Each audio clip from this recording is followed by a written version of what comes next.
권미란의 인사이드 아웃, 오늘 금요일 대가의 어깨입니다. 윤센, 이베스트 투자증권 리테일 사업부 윤지호 대표님이십니다. 어서 오십시오. 네, 안녕하십니까? 안녕하세요. 네, 네. 저희 5월에 9월에 정말 중요한 인터뷰들인 것 같아요. 저는 네. 개인적으로 대가의 어깨 많은 분들 모시지만 그중에 9월, 5월 윤지호 대표님 모셨던 인터뷰가 굉장히 중요했다고 생각을 하고 예. 5월에 저희가 그때 이제 강세장 얘기를 많이 했었어요. 네. 근데 그때 이제 대표님 전후로 해서 다른 분들도 좀 말씀 많이 드렸었고, 좀 그게 좀 약간 뭐랄까요? 좀 노골적이었죠? 강세장이란 말을 그때 그 표현을 잘 안 쓰셨던 분들도 많은데 저희 방송에서는 그런 표현을 썼었고, 이후에 9월에 모셨을 때는 연말 연초에 기대를 낮춰야 된다는 의견을 가지고 와주셨어요. 그래서 그때 딱 9월 중순이었어요. 그랬어요. 그러면 작년 10월에 저희가 이제 시장에 대한 긍정적 의견을 제가 리서치 센터장 나오기 마지막으로 이제 세미나 다닐 때 내용이 그거였고요. 올해 상고하고로 봤던 거고. 네. 근데 제가 8월 중순 이후에 사실은 하고 전망을 수정해야겠다는 의견을 저희 리서치와 얘기를 같이 나눴었고, 제 의견보다는 저 리서치 의견이었고요. 그래서 그때 아마 9월에 여기 나왔을 때 아마 그 얘기를 했었을 것 같네요. 아주 중요한 시기였어요. 그때만 팔았어도 이런 얘기들 많이 하셨었어요. 근데 그거는 지나고 나서 내고 아무도 알 수 없는 거고요. 네. 근데 이제 오늘 그래도 또 불러주셔서 드리고 싶은 말씀은, 오늘 이제 저희들도 이제 좀 주가가 좀 더 올라가지 않을까 봅니다. 반등이 시작됐다 보고 있는데. 네네. 제목에 제가 달았지만 제 고민은 오히려 반등 이유가 아닐까 싶어요. 그러니까 여러 가지, 예를 들어서 수출 증가율이라던가 여러 가지 시장에서 기다렸던 개선 요인들이 나왔는데, 그래서 올라오겠죠. 그리고 주가도 많이 빠져 있고. 근데 문제는 그러한 개선 요인을 지나치게 이미 다 좋은 방향으로 내년 실적에 반영해 놨다는 거예요. 저번에 왔을 때 계속 그 말씀을 드리는데, 이렇게 미리 반영해 놨을 때는 계속 그 기대값이 낮아지기 전까지는 주가가 강하게 올라서지 못합니다. 그러니까 다른 말씀드려서 지금 네. 반등이 나오더라도 반등하면 어느 정도일까 상단을 한계를 좀 두고, 어차피 반등 이후에 주식시장은 내년 초에 더 고민스러운 시기도 오실 수 있다. 좀 그런 말씀을 드리려고 왔는데. 그러면 반등의 그 상단이라는 것은 뭐 지금 이제 2300 깨는 아찔한 순간에서 이제 벗어났거든요. 그러면 뭐 이제 라운드 넘버 2400, 2500 이런 식으로 가야 될지. 그거를 아무도 모르죠. 근데 이제 기본적으로 제가 네. 전에 강조드리는 게, 우리나라가 이제 자본 총계 기준, 최종 기준으로 0.8배 정도면은 항상 얘기하는 게, 이 그림에서 보시면 그림 들어가기 전에 그러면은 좀 잠깐 주제도 좀 공개를 하고 해보도록 하겠습니다. 윤지호 대표님 저희가 모셨던 게 9월 15일이었는데 그때 2601포인트 종가였어요. 그러니까 2600선이었습니다. 근데 그때 제가 사실 그 뷰를 완전히 바꾸셔가지고 그걸 정말 너무 잘 표현하고 싶었는데 제가 그 욕심이 좀 앞서서 그날 인터뷰 소화를 너무 못해서 제가 너무 아쉬웠거든요. 그래서 오늘 또 이 윤센의 의견을 저희가 잘 전달을 해보도록 하겠습니다. 오늘의 주제는 코스피 PBR 0.9배 하회, 당분간 박스권입니다. 지금 PBR 0.9배를 밑돌고 있는데 이게 사실 뭐 우리 시장이 위기 상황을 막지 않는 이상은, 위기의 어떤 우려감 이런 것들을 막지 않는 이상은 좀 보기 어려운 밸류에이션은 사실이거든요. 지금 어떤 의미를 주고 있는 건가요? 그러니까 그림을 좀 보여드리면, 여기는 두 개의 선이 나와 있어요. 검은색 선은 아까 방금 전에 말씀하신, 제가 오랫동안 데이터로 활용해온 자본총계 기준 PBR인데, 파란색 선이 하나 보이실 텐데 이게 ROE입니다. ROE. 네. 문제는 이제 0.8배, 그러니까 0.9배 깨지면 이제 사람들이 좀 긍정적으로 보는 거는, 우리나라의 ROE가 9% 이 정도는 오지 않을까, 기본적으로 이 생각을 갖고 있었는데, 이번에도 좀 ROE가 돌아서면 한 이 정도 가지 않을까, 9% 이상은 봤는데, 이번에 9%도 가기도 전에 꺾이고 있어요, 지금 ROE가. 문제는 이 ROE마저도, 여기에 있는 ROE마저도 내년에 상당히 좋아진 어떤 이익을 전제로 한다는 거죠. 그러니까 쉽게 말해서 ROE라는 게 내가 늘어난 자본만큼 돈을 버냐를 보는 지표인데, 자본이 늘어나도 돈을 못 버는 거죠. 그러니까 ROE를 올리려면 여기서 주주 친화 정책을 쓰든지, 하여튼 상황이 되게 이러다 보니 PBR 레벨이 계속 낮아지고 있는 거예요, 지금 보니까. 그래서 여기서 이제 금융이 딱 0.81배였으니까 그래 0.81배 다가서면 일단 반등해야지 하면서 저번 주에 0.83배가 왔었거든요. 근데 제가 보기에는 오히려 그거보다 상단 이렇게 ROE가 이 정도 레벨밖에 안 나오면 9%도 못 가는 거면 0.9배인 2,500 넘어가는 것도 만만치 않은 거죠 지금. 네. 그러니까 뭐 11월 달에 좀 반등이 나오더라도 막 이 지수가 뭐 2,500, 2,600, 2,700 가는 게 아니라 한 2,500이 좀 상당히 부담스러워하는 이게 오히려 우리 현 시점에서 좀 중요한데 이렇게 볼 수밖에 없는 건 ROE 레벨이 낮아진다는 거잖아요. 지금 말한 것처럼. 그러면 이제 이게 그게 왜 지속될 거를 보는지가 우리가 합리적인 추론을 할 수 있는 근거가 될 것 같아요. 보시면 이게 대표적인 그림이 다음 페이지에 있는데 최근에 수출 증가율이 매우 좋아졌죠. 매우 기다렸던 변화였어요. 근데 우리나라가 글로벌 경기가 이렇게 좋아져도 수출이 그만큼 안 늘고 있어요. 우리가 여기 와서 아마 5월쯤에 제가 장을 좋게 네. 말했을 때는 뭐였냐면 작년 10월서부터 네. 이제 글로벌 경기 성장지수가 돌아서니까 수출이 많이 늘어날 거야. 그래서 올해 하반기가 되면 중국 리오프닝 효과도 나오고 반도체도 늘어나고 뭐 다 이거 똑같은 얘기들 했던 거죠. 저도. 근데 명확하게 드러난 건 수출이 안 늘어난다는 이 자체예요. 이거는 뭐 벌어진 거니까. 이런 비슷한 시기가 이때도 있었죠. 2013, 14, 뭐 12, 13, 14 이때 요 구간이었어요. 그래서 뭐 그때를 뭐 긴 시간이면 왜 그런지를 좀 설명드리겠는데 하여튼 짧게 말씀드려서 상당히 우리가 이익에 대해서 좀 불안한 기회에 들어갔다. 그래서 내용을 좀 들여다보면 최근에 중국 쪽 안 좋아지는 거 다 알고 있고 뭐 이 그림 뭐 굳이 설명할 필요 없을 것 같고.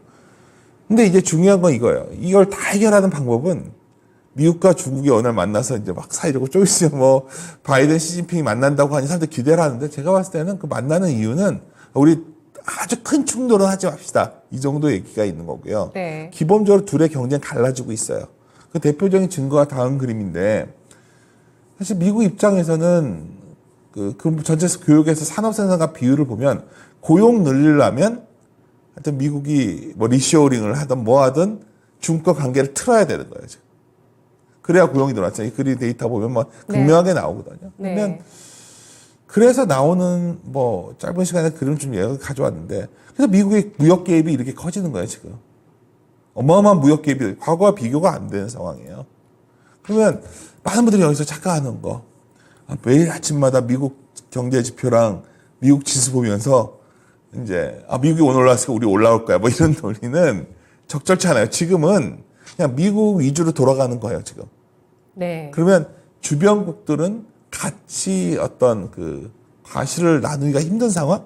그 미중 갈등과 미중 경쟁은 어쩔 수 없는 상황이잖아요. 지금 아까 보여주신 표에서도 미국의 무역 개입이 증가하고 있는 그 시점이 2018, 19년 지나면서부터 본격화됐습니다. 근데 그때 2018년도 장세가 그 미중 갈등으로 관세 전쟁으로 트럼프 대통령 엄청 안 좋았었던 때고 그때 통신 장비만 갔었거든요. 다 안 좋았었고 그랬던 시기를 이제 지나면서 정권이 바뀌었지만 계속해서 미중 경쟁은 더욱더 치열해지고 있는 상황으로 가고 여기에 전쟁까지 더해지면서 뭐 탈세계화가 되는 부분들이 우리 수출에 나쁜 영향을 주고 있다고 볼 수 있겠네요. 그러니까 뭐 우리가 2000년대 이후에 우리가 좋았던 이유는 뭐 너무 거대한 담론인데 중국이 이제 WTO 체제에 들어오면서 우리가 좋았던 거죠. 그러니까 그게 끊어지고 있는 사실을 직시해야 돼요. 그러니까 최근 수출이 안 들어와서는 거는 그 구조가 재편되는 과정이 있는 거거든요. 네네. 그럼 여기서도 전제가 되는 게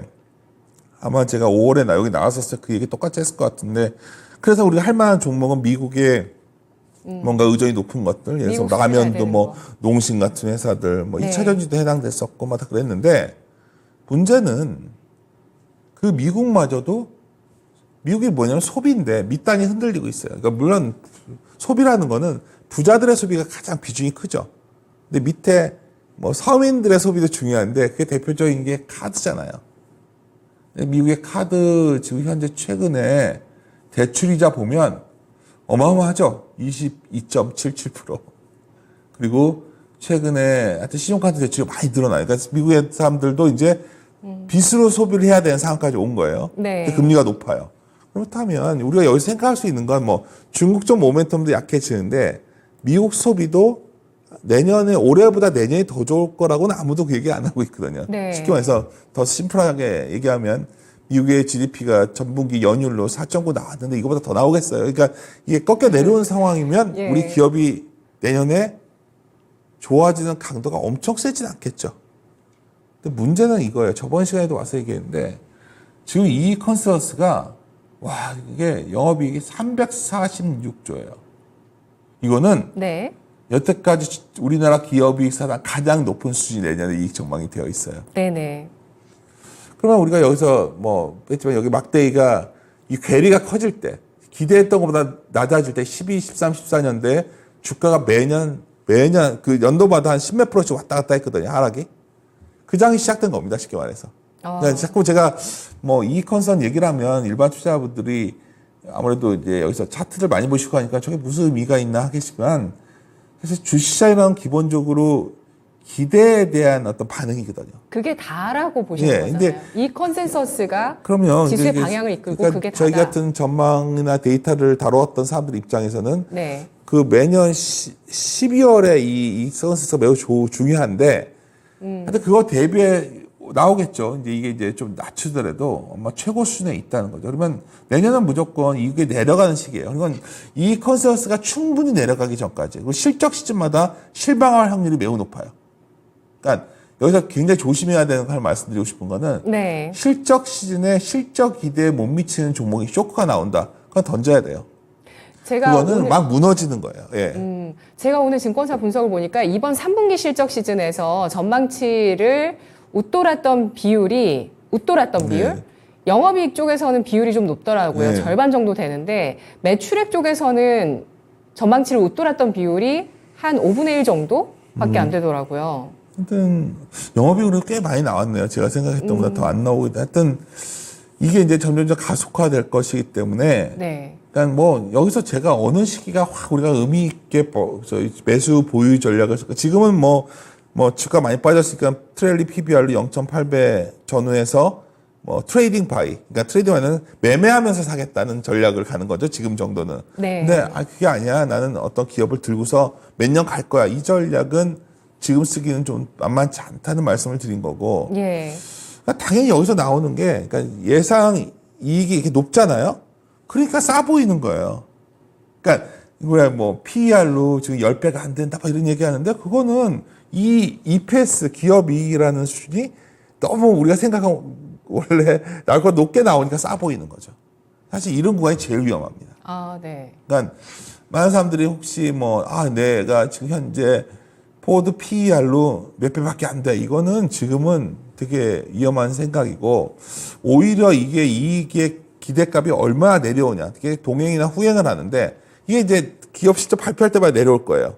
먼저 선행적으로 내려가지 않아요. 근데 네. 이게 보여드리고 싶은 거는 네네. 저번에 여기 왔었다니까 제가 보여드리는 거예요. 드디어 2024년 이 전망치가 툭하니 내려가기 시작했어요. 이렇게 내려갈 거예요, 이제. 올 4분기 실적이 나오는 1월, 2월이 되면 이게 한 단계 확 레벨 다운될 거로 보입니다. 그때 시장이 좋을까요? 그러니까 많은 사람들이 연말 연초 시장에 대해서 물어본다면 저는 그걸 제가 정확히는 알 수는 없지만 이 컨센서스가 레벨 다운 되는 시기가 도래했다. 그 시기는 상당히 만만치 않은 시기가 왔다고 좀 보고 있고요. 이거 이제 그림 보여드리면 자꾸 여러 개를 좀 가져왔는데 제가 딴 데 강연 갈 게 하나 있어가지고 근데 이제 와 이게 지금 너도 깜짝 놀란 게 이익 추이율이 지금 8%가 넘거든요. 여기서 앵커님이랑 얘기하고 싶은 게 우리나라가 내년에 이 정도로 기업이 돈이 많이 벌까요? 여기 뭐가 전제되는 거냐면 네.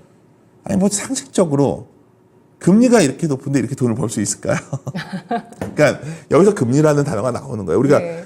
금리가 연준이 뭘 했다 얘기하는데 그게 중요한 게 아니라 우리가 금리라는 게 올라가면 내가 쓰고 소비도 못 하게 되고 예. 기업 입장에서도 비용이 올라가게 되고 이 상황을 네. 말하는 거예요. 근데 여하튼 그게 악영향을 주든 뭐하든 금리가 이런 상황에서 기업이 이 정도 돈을 벌려면 어마어마하게 좀 경제가 좋아져야 되는 거거든요.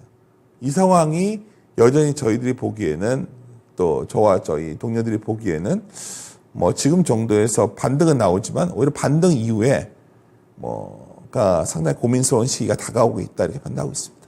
네, 이익의 전망치, 이익 컨센서스 이게 계속해서 충분히 더 낮아져야 된다는 점을 강조를 예, 해주셨는데 이 부분은 뭐냐면 이익 전망치가 낮아지게 되면 똑같은 주가여도 PER 기준으로 12개월 선행 PER 기준으로 주가가 똑같아도 비싸지는 거거든요. 그렇죠. 예, 그런 부분들이 주가를 굉장히 출렁이게 할 수 있는 요인이 그럼요. 될 수 예. 있다라는 점입니다. 뭐 연말까지 계속될 거고, 그리고 아까 보여주신 그 미국의 신용카드 그 비율, 미국의 카드 대출, 이자율이요. 예. 미국의 카드 대출 이율이 22%면 충격인데요? 라고 또 어떤 분께서 말씀 그러니까 자동차 남겨주셨어요. 세수도 올라오고 있고 지금 그러니까 이게 사람들이 되게 금리라는 거를 막 너무 우리나라는 지금 거대 담론에 빠져 있어요. 막 연준의 파웰이 무슨 말을 했다 이거는 이게 그런 것 때문에 뭐 정책이 나오겠죠. 근데 이제 굉장히 낮추고 싶어 하는데 사실 우리나라는 특히 더 그게 중요해요. 다음 그림을 하나 좀 보여드리려고 하는데 네. 그냥 뭐 이것도 요령인데 우리가 이제 수출이 돌아서면 시장이 좋아지는데 언제 박스권에 들어가냐는 거예요. 언제 박스권에 들어가냐면 우리나라 민간 부채가 매우 높을 때 시장이 좀 오랫동안 그 박스권에 갇혀요. 왜냐하면 네. 부채가 좀 낮아져야 되니까. 여기 보시면 우리나라의 민간 부채가 증가율이 이렇게 올라왔잖아요. 파란색 선 조그만 거 보이시죠? 이렇게. 한번 올라오고 나면 이게 내려오는 동안 주시장이 굉장히 횡보를 하잖아요. 내려오는 동안에 굉장히 오랫동안 횡보했죠. 알다시피 민간 부채 증가율은 내려오겠죠. 왜 내려오냐 저한테 물어보시면 이건 자명해요. 왜냐하면 아파트 가격이 내려가기 시작했거든요. 부채의 핵심은 민간 부채의 핵심은 주식이 아니라 부동산입니다. 네. 그 부동산이 내려올 특징은 뭐냐면 뭐 안정화된다는 거죠. 여기 보시면은 금리가 올리면 금리 때문에 이게 내려오는 거예요. 그래서 이 부채 조정 기간이 시작됐다는 게 다른 말로 하면 주식시장이 원래 좀 강할 때는 부동산 좋을 때 가장 세요. 우리가 2021년에는 전국에 부동산 안 오른 데가 없었잖아요. 네. 시장도 뭐 엄청 분위기 좋았죠. 누가 뭐래도 그런 상황은 아니잖아요.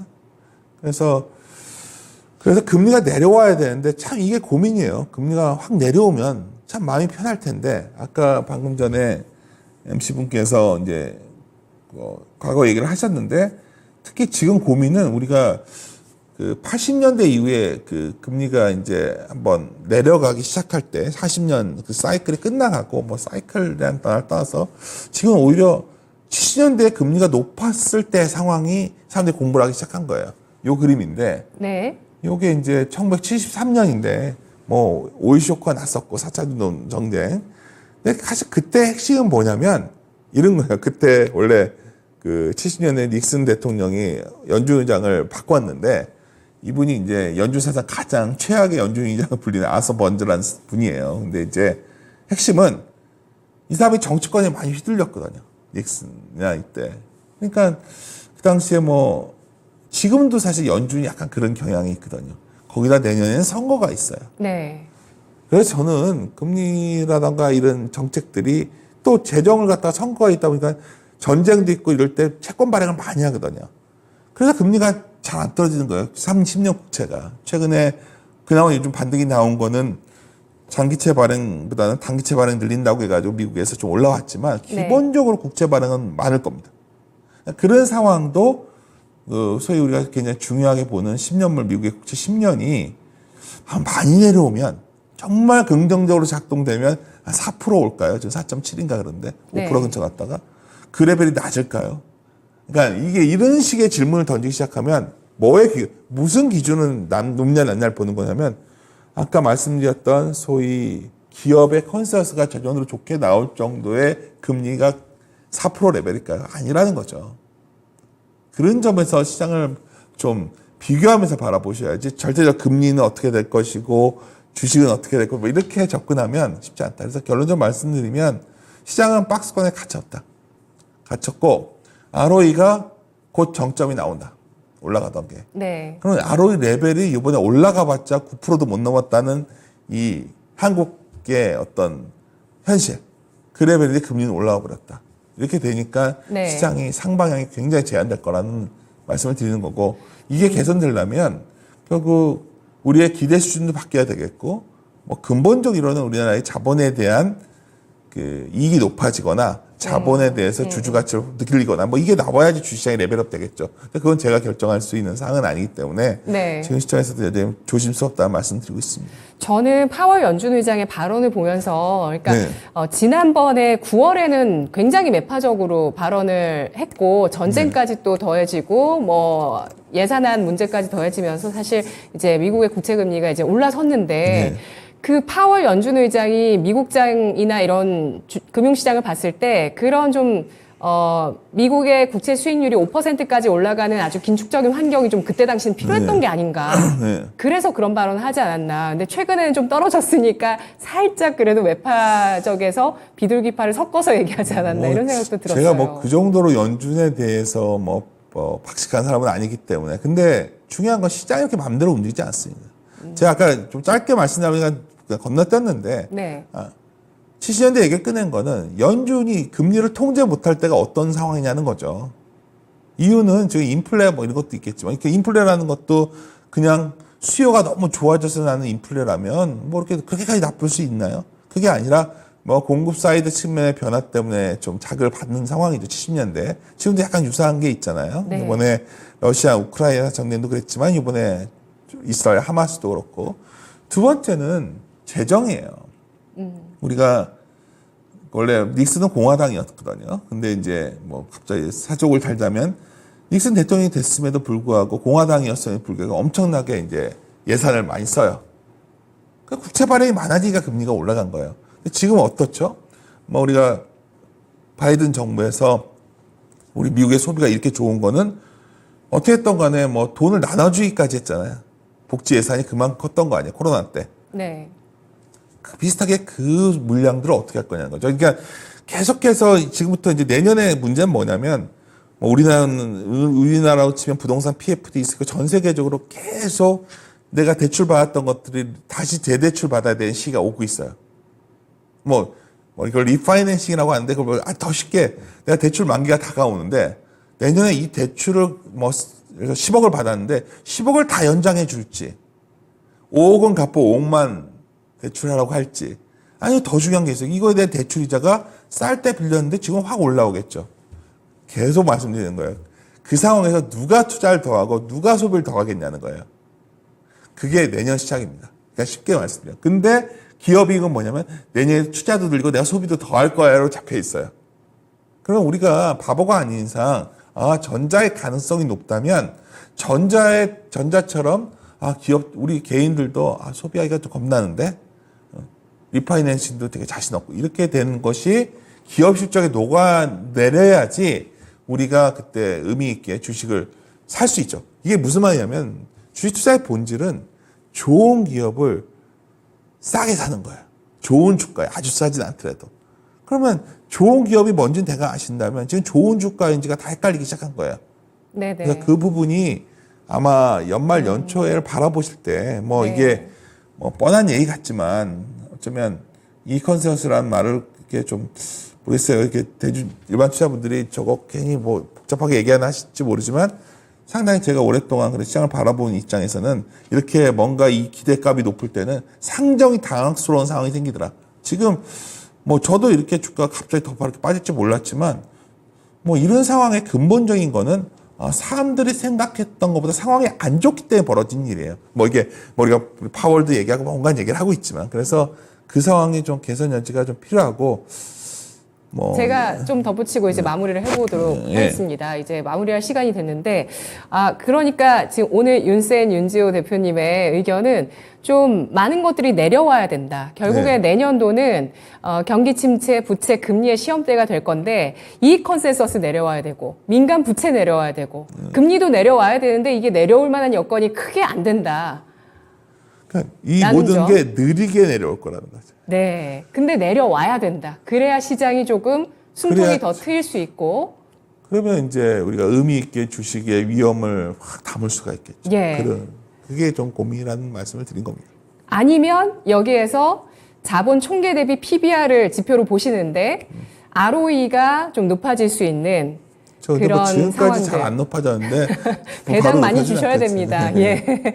현금도 유보하셔야 되겠지만 기업들이 배당 많이 주면 이 투자자들의 자본 이익률이 높아지기 때문에 그렇죠. 그러니까 네. 그게 되게 아쉽죠. 그러니까 많은 분들이 한국 증시에 굉장히 실망하시는 이유는 네. 결국 이게 ROE가 안 올라온다는 건데 ROE가 이게 한계가 왔을 때 미국은 뭐 그게 ROE가 기업이 그만큼 돈을 버나요. 소각시키고 막 이렇게 해야 되는데 네. 그게 참 만만치 않네요. 예. 환율과 주식시장 연말 투자 전략 마무리로 정리하면서 이야기 마치겠습니다. 환율이 매우 중요합니다. 그러니까 일반 투자분들이 가장 쉽게 접하는 게 환율인데 여기서 질문 던지셔야 돼요. 왜 원달러 환율이 한 1,200원 깨고 못 내려가냐는 거죠. 수출이 늘어도. 이거는 우리나라 체력이 약해진 겁니다. 그리고 더 웃긴 거는 1,350원 전후만 되면 뭐 이건 공식적 의견이 아니죠. 어떻게든 환율 방어가 되고 있는 것 같아요. 제가 보기엔 원달러 환율 기준으로 1,400원 한번 넘어갈 것 같다는 생각이 강해지고 있고요. 그 시기가 언제인지 제가 정확히 모르겠습니다. 근데 중요한 거는 만약에 그런 국면이 온다면 그래도 한번 의미 있게 주식을 한번 질러봐도 되는 뭐 트레이딩 바이아웃 그런 시기가 뭐 연말 연초 중에 가능하지 않을까. 연말보다는 연초에 가능할 거로 보고 있습니다. 네. 좀 안심하고 베팅할 수 있는 환율 수준은 1,200원대. 아니 1,400원 이상 가야 안전하죠. 1,400원 이상으로 가야. 1,200원 예. 지금 문제는 제가 말씀드린 게 원래 하반기에 한 원달러 환율이 한 1,100자짜가 보였어야 돼요. 경기가 이렇게 글로벌 경기가 이렇게 좋아지면 우리나라는 글로벌 경기에 연동된 수출 국가니까 원화가 강해져야 되죠. 근데 우리는 오히려 원화가 약세로 갔죠. 그래서 오히려 원화가 더 약세로 갔을 때가 찬스가 아닐까 보고 있습니다. 알겠습니다. 그때 원화 약세의 찬스 잘 지켜봐야 되겠습니다. 분석 잘 들었습니다. 고맙습니다. 네, 감사합니다.